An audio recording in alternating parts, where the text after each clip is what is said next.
Hey, what's going on, party people? Robert Jenkins here, coming to you with the latest episode of the North Star Podcast.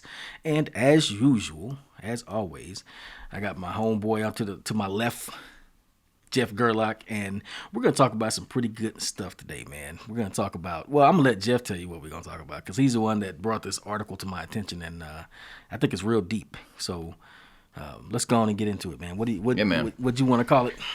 So my wife sent me a great email, and it's by the gentleman. His name is Connor Boyack, I think. Connor Boyack. Yep. Yeah. And he writes these books. You know, we're homeschool parents, and we added to our curriculum books that he writes that are it's about the Tuttle twins. Okay, and this is a really, really good way of teaching your children about liberty, about money, about currency, about the Declaration of Independence, about natural rights. And honestly, they're done for children, but I will tell you right now that every adult should read them because they're done in such a phenomenal way. But he did this really great email, and I'll read a little bit of what he said, and then we're going to talk about it. But he said, and we had written some stuff down about words, about phrases, and we're hearing all this new lingo. And, you know, so you and I were just sitting here talking before we started recording that, you know, words can be powerful. They can be dangerous. They can control people's minds Right. into And- thinking. Yeah. If you really think about it, man, but words, every thought you think is formed of words. And your understanding of the meaning of those words that you're thinking in determines the directions that your thoughts follow. So if somebody comes along and starts reprogramming you with words, for example, telling you words mean different things, Yep. like they've reclassified racism. Racism means, it doesn't mean that you believe one race is superior to another. Now it means, that's the real definition, by the way. Now it means racism is belief that one race is superior to another and having the power to back it up. That's false. That's not what racism means. Yep. That's a Marxian interpretation. It's what communists, in other words, what communists put into the definition, so that you can say, oh, that's not racism because the underclass, black people, can't be racist because they don't have power. Well, that's BS. Black people can be racist. See how words can change your thought process if you Absolutely. you're not even aware that your thought process is being changed, but people are telling you words. That's why in 1984, George Orwell talks about how they shrunk the language and it became Ingsoc. It used to be English, now it's Ingsoc, Newspeak rather is what it was called. And they basically subtly changed the meaning of words. And we've been witnessing that. Yeah. I mean, heavily we've really been witnessing it heavily since September 11th. Definitions. Yeah. Things not meaning what they used to mean. You know, another good example is the privilege. You know, white privilege. And it's funny, I've talked to people about this, and privilege, I've had to look it up talking to them and saying, well, what you're talking about, that's not privilege. You're talking about racism. You know, let's look the word privilege up. And then this is what's said. Well, if you want to argue semantics, I'm not arguing semantics. If we're going to use words, You got to use the definition of the we got to words. know what the words mean, Right. and not change them. And here's the big thing: what I just read there, did it scare you? Actually, makes me feel good when I read. But fear, you can take words and induce an immense amount of fear into people, and create this lingo which scares people even more. Right. And so You I know. think what you're getting at and what I'm hearing is something that we kind of mentioned before, is how especially right now during the whole COVID epidemic, And outbreak, fear is huge right now. They're using Fear words is on policy purpose. right now. Yeah, they're using words on purpose to inculcate or instill fear in people. Absolutely. And the people that watch mainstream news all day and sit around the house all day watching the news, watching the president's briefings and Fauci and them talk, these people, they feel a sense of fear. They feel deeply afraid. And these are the people that I guarantee you're going to be wearing the masks. These are the people, you know what I'm saying? We'll get all into it deeply, but Well, and fear takes all common sense, It makes it disappear. Fear is the mind just killer. Just think about like something I talk to my kids about. They're at the age where if the closet door is left open, it bothers them. Now we've all been through that. I'm at that age right now. What are you talking about? Of course, I got some issues. We've all been through that. But it's a really good example of how fear overrides all common sense. Like good and well that I just opened that closet door and turned the light on. Absolutely. You looked in there and saw there's nothing in there. It doesn't matter. It doesn't matter to my wife. It doesn't matter to my 8-year-old son. It is, Dad, I hear you, but I need the door shut and I need the light on. That's right. Somehow, when you're, and this is even as adults, if you think about it, what created the fix? If the door is closed and the light is on, there's nothing in that closet. Where'd that? And that's what fear does. And then it controls your behavior. Yeah. My wife keeps trying to tell me that don't matter. You know there's nothing in the closet. You don't need to close the door. And I don't listen because I got a thing about doors being cracked when I'm trying to sleep. I can feel it open. I can feel the something about the atmosphere. I can feel it open. I got to close it. But then again, like I said, that's me. I'm kind of... No, but it's a good example. I mean, that's... So I'm going to read... So it says, the other day I saw a post on Instagram where a woman listed out COVID-19 era terms. COVID-19 era. Yep. And she and her family were choosing not to use. As has always been the case in unprecedented times, a new vocabulary often emerges, heavily influenced by new pundits, government agencies, and social media. After 9/11, words and phrases entered into our everyday that many of us had never before spoken or written. Jihad, war on terror, sleeper cell, ground zero, Taliban, Patriot Act. The homeland. This is long. The list is long and memorable. So, of course, with a new worldwide pandemic and massive shutdowns of life across the world, we are going to see new words and phrases rise to common use. A couple weeks ago, I'll skip that part. One of the terms that this Instagrammer said she and her family had decided not to use was the word essential. Somewhere in the course of the last several weeks, a shocking majority of Americans just accepted the government usurping a massive authority over their daily lives by allowing politicians to label activities and professions as essential and non-essential. With hardly even a peep of resistance, people simply allowed the government to tell them they are no longer capable of deciding for themselves in which way they can live, work, and pursue the quality of life that they desire. Yeah. We were talking about this earlier, and there's an essay. It's called I Pencil. And I think the Tuttle twins, I think that dude made one called I Pizza. It may not be the same guy, but somebody has taken it down to a child level, a lower level, and called it I Pizza. But basically what it's saying is, talking about essential versus non-essential jobs, think about a simple pencil. Just what is this? A piece of wood, some graphite, some rubber, whatever. Actually, even graphite, yeah. It's graphite, yeah. A little rubber, a little paint. That's real simple, right? Seems like anybody can make that. But the simple fact is, there is not one person on the planet who knows how to make a pencil by him and can make a pencil by himself. Because to make a simple pencil, you need lumberjacks, people to go out and cut down trees, people who are expert in that profession. You need people who know how to mine graphite, whatever the hell graphite is. I don't even know exactly what that is. I'm guessing it's some kind of mineral. You know what I'm saying? Where do you get graphite from? Well, some people know exactly where it comes from, and they know exactly how to get it. You need them to go get it. However, the people that cut the trees and the people that get the graphite, I bet they need petroleum products. I bet they need vehicles, so they need mechanics. I bet they need physicians in case they get sick. We ain't even got to making the pencil yet. Yep. We haven't got to doing anything yet. We're just talking about getting the raw materials for it.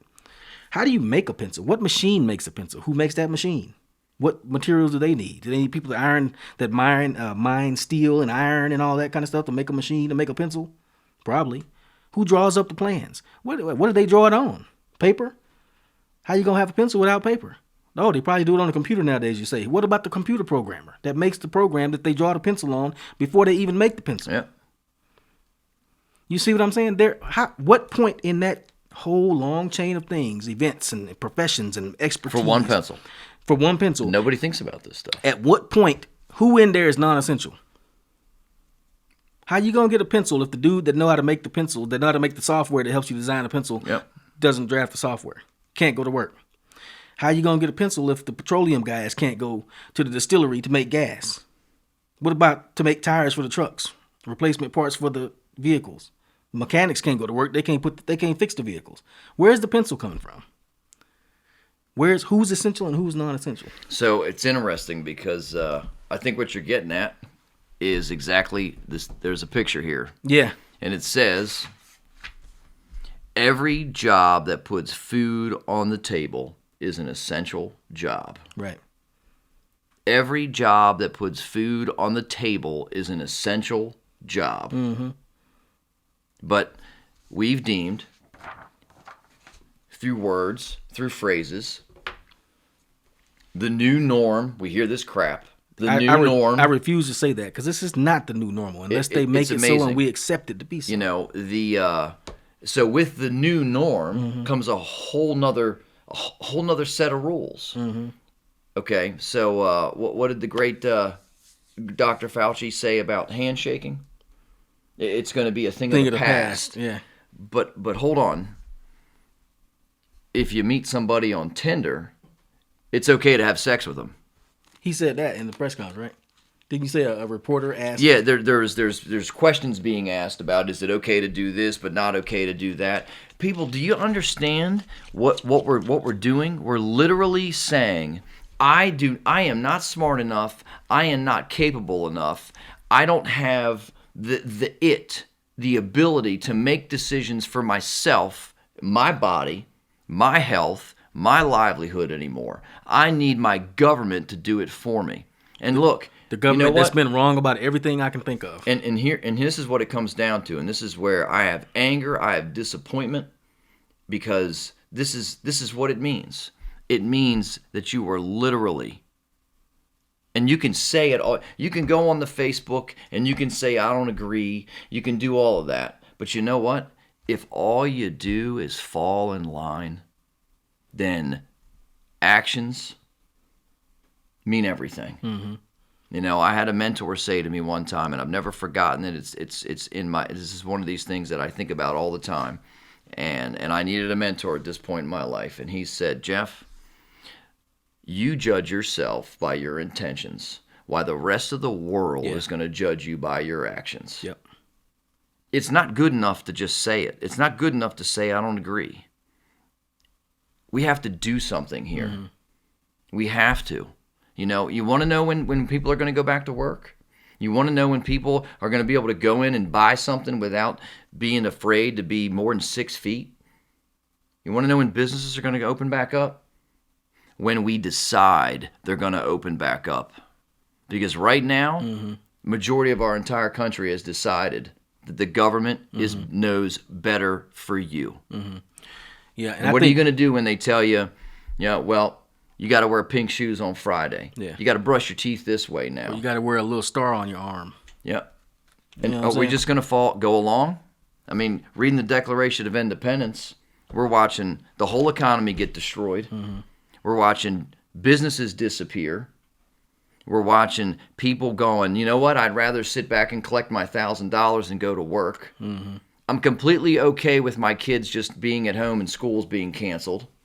That might not be a bad thing. You know, well, I agree, but you know where I'm going with this. Right. And listen. So I think, in other words, they did it in 3 days. Yeah, I think in other words, what it sounds like you're saying is, in order for the government to do so, I was very disappointed and upset, and I have a deep-seated just anger, and it's because I couldn't believe that they could take a whole country down without firing a shot, and all they had to do was talk about a virus. Yeah, and any objective look at any objective look at this what this virus is doing will tell you, dude, it's like the flu, just like that old thing. It's the flu, bro. It is the damn flu, bro. And here's another thing that we've created. and this is in this about the divide.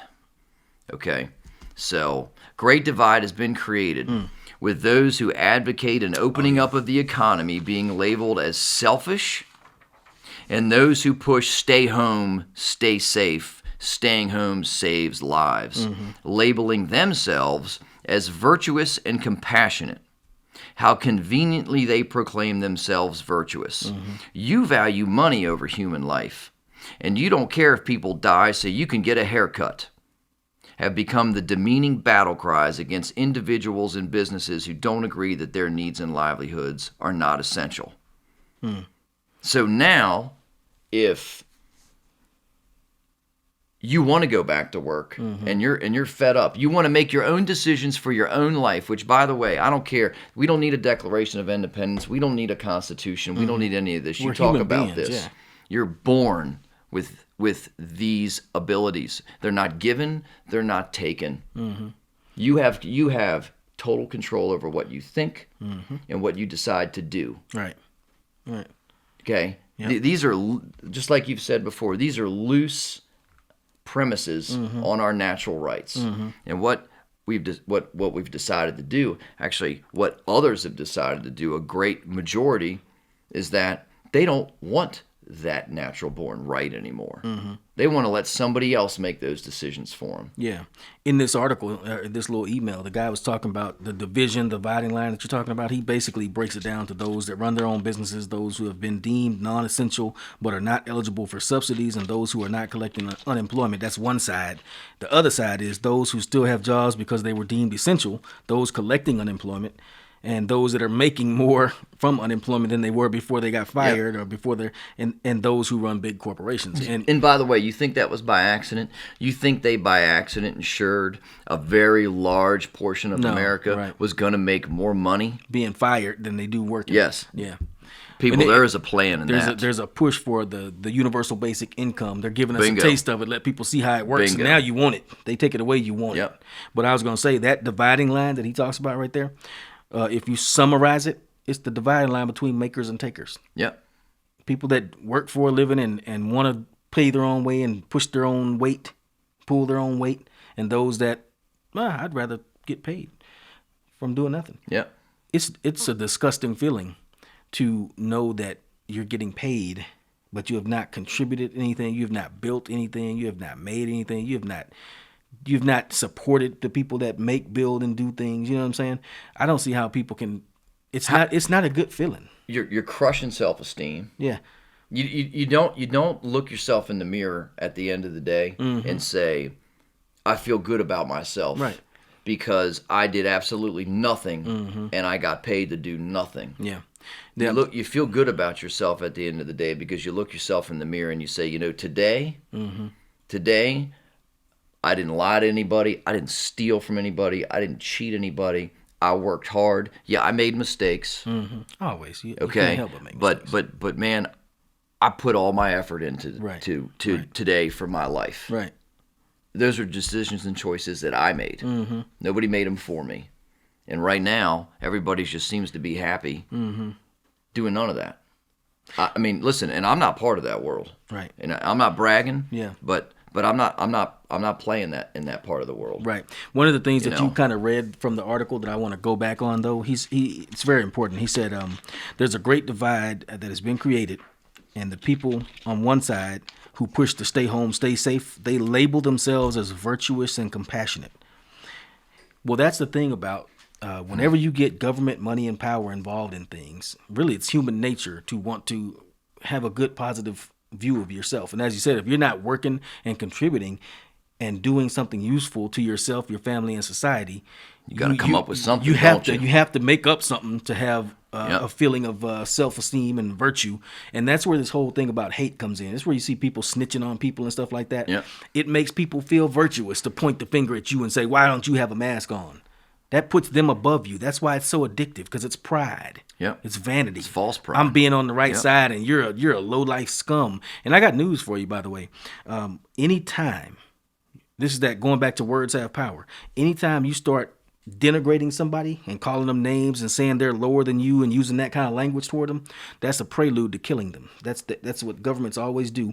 Anytime, it doesn't have to be governments. It could be tribes of people. It could be, two tribes out in the Sahara somewhere. Who knows where they are, up in the Highlands of Scotland or whatever.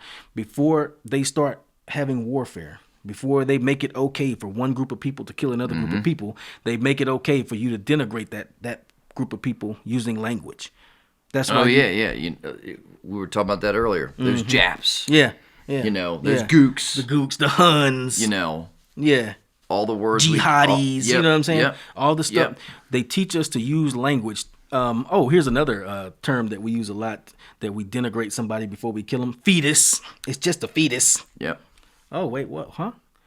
We always use language. That's what we're talking about here, the power of language. Yep. If you can make somebody through language seem to be something other than human, or seem to be somehow evil or downtrodden or fallen or disgraceful through your language, that's almost always a setup to kill them. And so here's the flip side of this. Is somebody right now can say, well, aren't you doing the same thing? Aren't you doing the same thing by saying the people that choose to stay home? Well, hold on here. Tell me when there's ever been a time that you've been able to stay home and do nothing, and still make and make more money than you did before. Mm-hmm. See, that's you can't flip this and say, well, you're doing the same thing, because what we're getting at here is you're really willing to give up your own ability to make decisions for yourself for $1,000 bucks. Mm-hmm. That's all your liberty's worth. Mm-hmm. That's it. Mm-hmm. You follow what I'm saying there? Yeah. There's and you can mask it and say anything you want. Mm-hmm. You can say this is. We're not even talking about COVID anymore. Mm-hmm. Matter of fact, this conversation is not about COVID at all. Mm-hmm. It's about you losing everything. Mm-hmm. And I don't mean your house, your car. I'm talking about your ability to make your own choices for yourself. Mm-hmm. Yep. There's a picture in that email that you sent me that we're reading from. This is an email basically, and you can't see the picture here, but I'll try to include it on the show notes. And it has a spooky looking pair of eyes, and there's a meme under it that says, "You are being conditioned to think that people who stand for our freedoms are selfish." That's deep because that's exactly what's going on. Yes. You're saying I don't want anybody to die from COVID. COVID is apparently it's a real thing. It's a virus and people do get sick from it. And if you have a lot of comorbidities, if you tend to be older and kind of frail or have some other health issues, it can kill you. The vast majority of people who die from it are those older people with comorbidities. Yeah. So it's a thing, but are not we able to look at something and say, well, I'm not older. I don't have a lot of comorbidities. I do have a mortgage and I do have a family that needs to get taken care of. I need to go do what I need to do because here's the hidden costs. Economists talk about the trade-offs, the opportunity costs and stuff like that. We're having a huge opportunity cost here. Yeah, you're out. You're not outside. You're not moving around. You're not mingling. You're self-isolating. So you're allegedly preventing yourself from getting this virus, which there's no way to know if you're stopping anything or not. But what are you losing by that opportunity? You're losing almost everything. People are afraid to go do what they need to do. Think about this. They're afraid. 6 months ago, you got up and you went to work. Yeah. And you made that decision. Mm-hmm. And you put food on your table. Mm-hmm. You protected your life. Not knowing, of course, you don't give thought to the fact that any day of your life, anything can happen to you. Could be the last. You could have got a virus then. People are afraid to just make their own choice that they believe is best for them. Mm-hmm. You know what? Let's make sure of something here. 2/3 of people aren't dying. Mm. Okay, 1/3 of people aren't dying. How many times have we done the numbers? Sometimes I'm losing my words here. I love that. You are being conditioned to think people who stand for our freedoms are selfish. Mm-hmm. That means if we talk this way, if we talk about you really thinking about being in control of your life, that we're selfish. But even though you don't want to harm them in any way, form, or fashion, you're not messing Right. with them. You know Yeah, what? Hey, listen. If you want to stay home and not go to work, okay, fine. you can stay home and not go to work. And you know what? Hey, maybe in the beginning, maybe there was. I'll argue this, but I'll just go along with this and say maybe in the beginning there was some rooms to say. Actually, you know what? You didn't really know in the beginning. You want to know something? I'm going to take that back because this is what I asked my kids the other day. I said imagine if we would have approached it from a manner of you making your decision for yourself. Okay? And look, what's funny is if you look at statistics in restaurants, we were talking about this earlier too, if you look at statistics in restaurants 2 to 3 weeks before the shutdown, people were already making decisions as to what was better for them. Yeah. Okay, restaurants had already seen, were 2-3 weeks prior, were seeing major declines. Even though there was no orders to close Even though anything. there was no orders, people were making good, logical decisions for themselves And it makes already. sense. We got a new virus, supposedly. We don't know what it does. Let's be cool for a minute and see what happens. Absolutely. You know what? At the shop, look, when flu season breaks out, we change. My wife and I change. We do things a little differently. Okay? Kids coming over to stay the night and all that. We make changes there. We want to know if people have been sick. Okay? And you know what? This is another word. And after today, I'm not using it anymore. Quarantine. Yeah. I found myself a week ago saying, when I get the flu, I quarantine. I'm like, oh my gosh, why am I saying this? You know what's interesting about that word? Quarantine? Yeah. Quarantine from the Latin. I never used that word. I never would say, if you called me, hey, Jeff, what you been up to?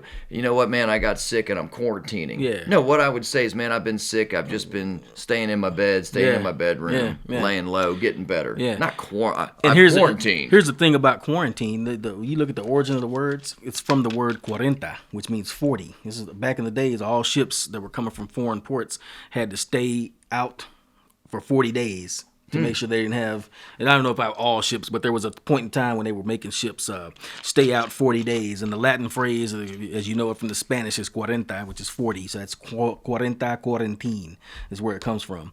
And the thing about this is how we're talking about how they use words incorrectly and make us have a different, it's subtle too, man. They don't do it right in your face. They make you have a subtle, different understanding about what words mean. Because what you just said, quarantine is when people who are sick are separated from society. Bingo. It is not a quarantine to separate healthy people in a whole society from everybody. That is not quarantine. That is not the definition of the word. We cannot be quarantining. And I don't care if you do it for 40 days or 40 nights. If you ain't sick, you can't quarantine yourself because that's not the meaning of the word. Quarantine is a separation of sick individuals from healthy individuals. Yep. But since only 0.012% of the people are sick. So here's what's interesting. So I know somebody who has an employee that was, diagnosed with COVID. And he said, well, he's at home quarantining now. Well, with what you just said, what's everybody else doing? They're not sick. Yeah. That's called house arrest. So isn't it funny that if you're sick and you're at home, you're quarantined, but if you're healthy at home, you're saving lives? Yeah. How about the quarantined sick people who are quarantined are saving lives? Maybe, or at least they're not spreading an illness directly. I'd go along and say they're saving lives. Yeah, maybe. But if you're not ill and you're quarantined, you're saving lives. Yeah. But we're not calling it that. Yeah. I want to read another part here. Some have opined that the lesson taught by the public education system for the last couple of generations, that government is what keeps us safe, and that in times of crisis or concern, an appeal should be made to authority before any other action, has created a population that can't imagine any way to survive a viral outbreak without government stepping in to dictate each and every individual action. Okay? Now,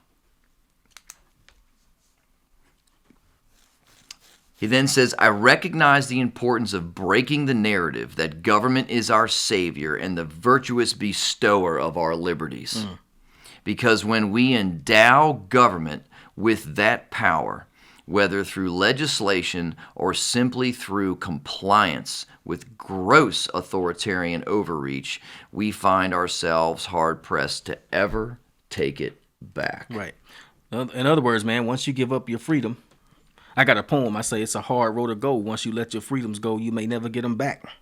Well, you know and to go along with the new language, that statement, we find ourselves very hard-pressed to take it back. Why do you think we're hearing things from Fauci, the new world, the new U.S., this doctor only knows. We used to be the sheriff of the world. Now we're the physicians of the world. You know what I'm saying? This doctor only knows, and that's why you hear some news. Well, in the new norm, we won't really ever be able to return, even if there is a vaccine. A vaccine. Yeah. We will never be able. We're never going to be returning to pre-COVID. How? Those are nonsensical statements. Because the new norm will be. That's because, and what that really tells you. Think about that. No, but that's what I'm saying. And if you think about that, what that really tells you is that they have a plan for what the new norm will be. They're using COVID as the excuse to say, oh, you can't go back after COVID. You got to do the new norm. Whoa. Norms are usually set in an unspoken way by all the members of society through culture and through hundreds of years. How are you just setting new norms overnight and then dictating that's going to be the norm? Yeah, and what did we do for, modern medicine the way we know it as it is today has been around for 80 years? What the hell did we do for the prior 5,000 years? I know one thing that we did in the past 50, 60 years, back in the days when they had measles. I'm told, this was a little before my time, but they used to have measles parties. In other words, once your kid had measles, you would literally call all his friends over and her friends over so they could play together. So everybody could get measles. Chickenpox parties. Chickenpox parties. Yep. So everybody could get it and just go on and get it. You get it once, you get over it, you get immune to it. Yep. For the rest of your life. Yep. So instead of having staggered people getting sick, this Tommy this week, Bobby next week, Sally next week, every week, get them all over with and have them all sick one week, then send them back to school. That's what we used to do. Well, and they're using all this language to make people feel bad. Well, we don't want overcrowding in the hospitals. Which is, as far as I can tell, the hospitals are not overcrowded. Well, I mean, they're going to say, because we did that. Because we saved it doesn't matter how many people actually aren't getting it or how many people have antibodies to it. None of that matters. It's, that's because... Yeah. So we're going to crush individual choice. Yeah. Here's another way they use the language. Think about that. We're going to crush individual choice. You're born with that. Yeah. So everybody's going to go along so that a hospital's not overcrowded. Yeah. Here's another way they crush that language. Here's another way that they mislead you through language. So back in the days, the way your immune system works is when you come in contact with a virus or a bacteria or a pathogen or whatever the case may be, you build antibodies to it.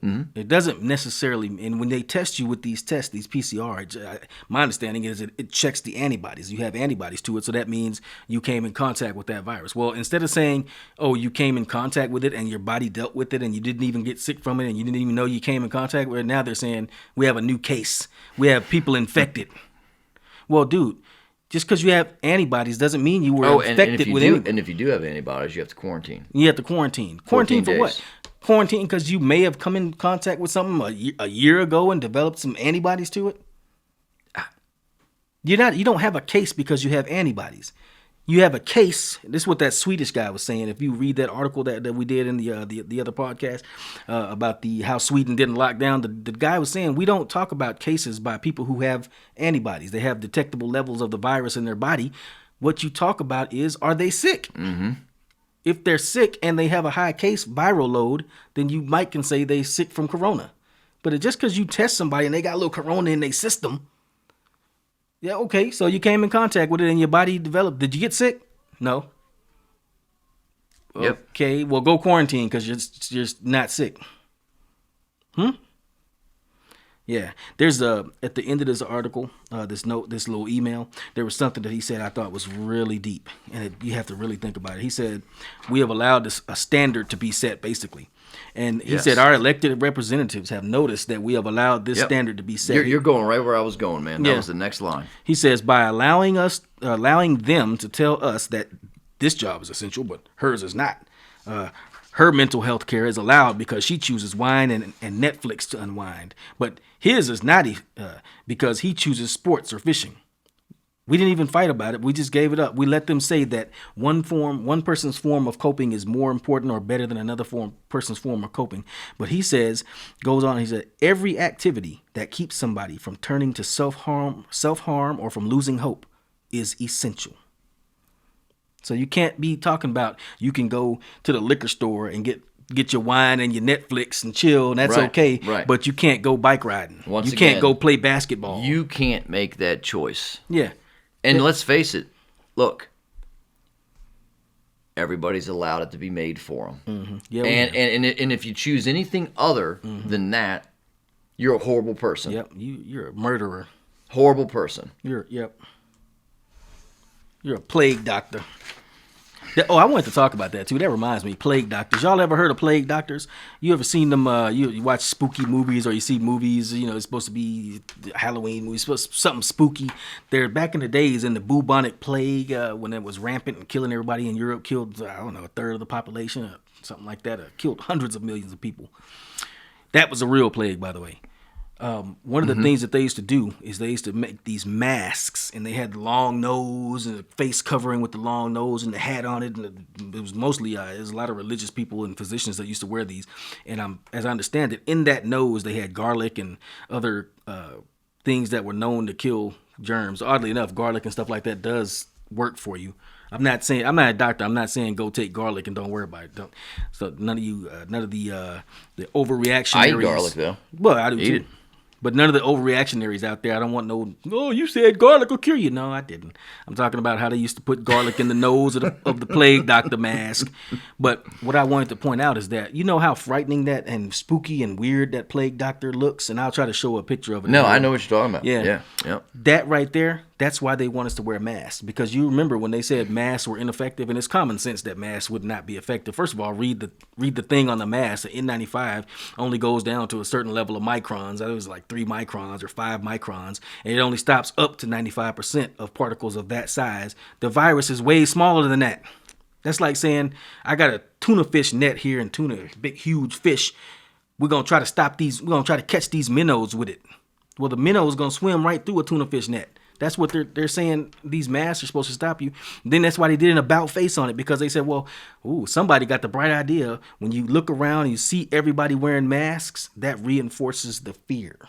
Well, that's that plague doctor standing on every corner looking all weird. Here's my challenge to everybody, and maybe we can get some input. Why is it if you're told this will not work? Okay, and I'm not gonna. I think everybody will follow me, and then I'll get more specific. You're told this A will not work, and then a month later you're told do it anyways. Yeah. Why is it that as a person you will try to convince yourself that there has to be a reason that it will work, even though you've been told it doesn't work? Mm-hmm. I've seen countless people try to justify to me, well, okay, yes, they did say that, but what they really meant, but what really happens, mm-hmm. People, ask yourself that question. Mm-hmm. Well, I was blatantly told it doesn't work, but I need to do it anyways now. And there's got to be a reason. Mm-hmm. Like I said, the only reason I can think of is that they realize there's going to be a fear value from that. Man, I almost wonder sometimes if they're just not sitting in a room, and I'm serious, yeah, laughing their asses off. Mm-hmm. Man, did you see that? We told them this. Look at all these morons walking around in masks now. Mm-hmm. We got people wearing full-on World War II and maybe World War III respirators gas and masks and man, stuff. they got stuff. We got people arguing, fighting. Look what we did, man. Look at these idiots. Yeah, I tell you what. Think about this is the way I look at it, and I want to put this out there for everybody just to look at it and see what I'm thinking. If you look at movies like Contagion, and if you look at real life, when there really is a dangerous pathogen in an area, a nuclear, chemical, biological warfare, mop gear, and that stuff like that, when there really is like an airborne virus, the people that come in to do research on that or come in to treat people, they don't wear masks on their face. They wear full body suits that are airtight. Duct tape in the seams. Duct tape the seams and the sleeves up. Booties with things on their feet, duct taped up. And they put on a respirator because you can't breathe through this material. You'll suffocate because it's airtight. And they put a respirator on the back to give them clean, filtered air. That's because viruses are usually too small to be stopped by regular material. Yep. So in other words, if you can breathe through your mask and the virus is carried on your breath, but your breath can go through the mask, what is the mask doing? Again, you're trying to stop minnows with a net that has 5-inch squares on it. That's my thinking on that. So why would you need a respirator and an airtight suit if you're going to go in and mess with some smallpox or some Ebola virus or something, but they tell you at the store, oh, you don't have a mask, you can just put your shirt over it. Really? Oh, no, wait a minute. I got to say that's not a mask, Robert. No, that's a shirt, man. Oh, you got to remember. So, if you take the shirt and you cut a rectangular square out of it, and attach some yarn to it, that's a mask. And put it on, that's a mask. Right. But if you take your shirt and you do this, that's not Jeff, you don't understand. You don't. And everybody goes along with this, man. Jeff. Let me explain this. Having elastic loops around the ear is what makes the mask work. You serious? Yeah. I didn't know that. And you could probably take pantyhose or cotton. So what you're saying take a paper towel. What you're really saying is the virus goes in through the ears. I think that must be it. See, we just discovered something right here. I'm really starting to think the more and more we talk about this, that they are just laughing. I think so, too. They are making fools out of all of us, and they are just laughing. As they say, we told you, we'll govern everybody. Yeah. They're laughing all the way to the bank. They're laughing the way into more power. And that's, to me, the most ridiculous thing is that... about the mask, but I think we've beat that to we beat that point into everybody's skulls about as well as we can. But what's funny? I wanna paint a picture. Mm-hmm. I want to paint a picture real quick, and I'm going to use the word of the new America. Mm. Imagine being able to live your life the way you choose. The way you choose. That means. If you don't want to wear a mask, you don't wear a mask. That means if you want to listen to rock and roll, you listen to rock and roll. If you want to go to church, you go to church. Imagine living a life where you could make that decision for yourself. Imagine where you could decide the job you wanted to have, how much money you wanted to make. If you want to go to church, not go to church. If you want to go for a walk with your family. If you want to have a cookout at your house. Imagine a life like that. You mean a normal American life? Imagine that. Well, imagine a life where 15 police officers don't show up at the restaurant because somebody may or may not have had a mask. Yeah. Imagine living a life of your choice, where if you wanted to go see a movie, you could.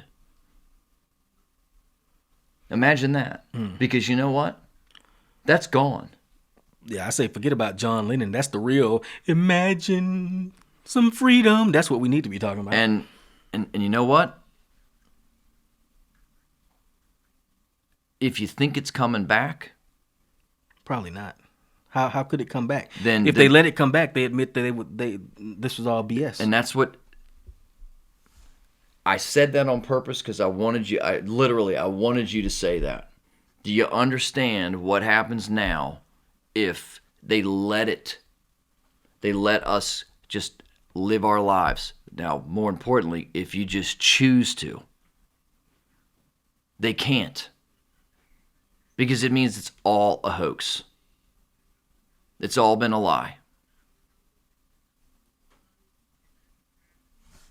Think about that. There's a quote at the end of that article, I think, about the being a minority that I think I want to hit on. Is that I think it's pronounced Ayn Rand. Ayn Rand, okay. Yeah. The smallest minority on earth is the individual. Those who deny individual rights cannot claim to be defenders of minorities. I don't think there's anything else to be said. I was gonna say that just makes me. I need to go sit down somewhere and contemplate that. I'm gonna read it one more time. The smallest minority on earth is the individual. Those who deny individual rights cannot claim to be defenders of minorities. So that's why the North Star podcast is always about freedom versus politics. I don't even. Politics are meaningless, man. Politics is a way to be divided and conquered. Yep. Politics is how you self-sort yourself out to say, hey, I'm on this side, play me in this way. And other people say, no, I'm on the red side, play me in this way. That's what politics is. Yep. And I don't want to talk about how to get played. I want to talk about how to be left alone and be free. Yep. You know what I'm saying? And that's what the purpose of the North Star podcast is. So I'm gonna go think about that for a minute, man. The smallest minority on earth is the individual, and those who deny individual rights cannot claim to be defenders of minorities. Yeah. Well, ladies and gentlemen, thank you for tuning in to the North Star Podcast once again. You can check me out at thenorthstarpodcast.com. You can check us out. My personal North Star Twitter account is at @NorthStar_Rob. I think Jeff is not on Twitter. He's probably smarter than me. Because I still don't understand Twitter yet, so I don't even know why I'm on it. Like, okay, why am I supposed to say something? I'm also on Instagram, although honestly, I don't know what my Instagram is right now. I gotta look that up. I'll get back to y'all. But what we want to do is foster conversation right here, man. So we don't want to just be talking out into the airwaves and into the ether. I mean, if you agree with us, let us know. If you disagree, more importantly, I think if you disagree, let us know. Go to the YouTube channel, North Star Podcast. Look it up on YouTube and comment on this episode. It'll be right there. You can, yay or nay, thumbs up, thumb down. If you go to us on Apple iTunes or Apple Podcasts is what it's called nowadays. If you go to us on there and search the North Star Podcast, and make sure it's the right one because there's several North Star podcasts, but you'll see these two mugs on it looking like this. If you find that North Star Podcast and leave a comment. And what I would really ask you to do is when you type in the search on Apple iTunes or Apple Podcasts, it'll pull us up. Go down to the bottom, scroll down. You'll see some stars. It says leave a comment, leave a review. Please leave a comment. I appreciate a review, 5-star, 1-star, whatever. Be honest. But I would also really appreciate it if you get on there and be like, yo, man, just this is a great podcast. These guys are really or these guys are some nutballs. They look how they look. I bet they smell. I don't care what you say. Please get on there and leave us some comments. And leave us some comments on YouTube. And keep an eye out for the Facebook channel. It's not in existence yet, but I'm going to make a Facebook channel here. Yeah, so we're looking to get to 100 page. Likes on YouTube. Right, 100 likes. And you know what? YouTube. If there's something involving liberty, being a free thinker, free thought that you want us to talk about, let us know. Yeah. Let us know. Yeah. 100% want to know. If you know somebody that'll be an interesting guest on the podcast, let us know, because we want to have some cats up here that we can talk to and get an outside perspective. I think me and Jeff are pretty similar on most issues, but it's good to have somebody that's either down with us or not down with us. Yeah. And we're gonna be respectful. It ain't gonna be no craziness. Right. This ain't CNN. You know what I'm saying? Yeah. This is regular human beings talking to other human beings. So anyway, having said all that, man, thank you for your time and attention. And I'll let you go. We're gonna slide on out. Make 2 digits. Yeah, make a little music here. But before we do,